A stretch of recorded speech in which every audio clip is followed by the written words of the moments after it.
ప్రపంచం చాలా మారిపోయింది.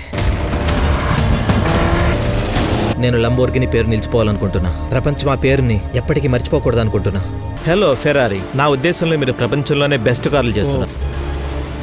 నా ఫెరారీలన్నిటిలో ఒక ప్రాబ్లం ఉంది, ద క్లచ్. నా దగ్గర ఒక సొల్యూషన్ ఉంది. ఒక పార్ట్నర్షిప్ ఒప్పుకుంటే ఫెరారీ, లంబార్గిని.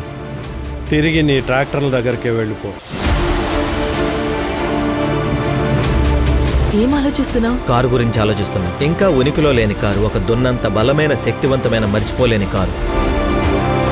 నీకు నా గురించి ఏం పట్టదు.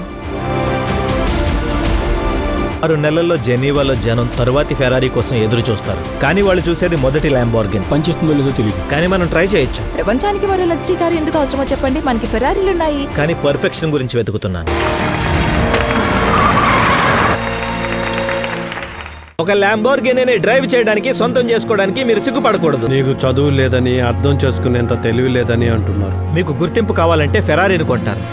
మీరు ఒక గొప్పవారైతే ల్యాంబోర్గిని కొంటారు. మీకేం కనిపిస్తుంది? ఒట్టి గీతలే కదా, నీకేం కనిపిస్తోంది? ఒక కళ.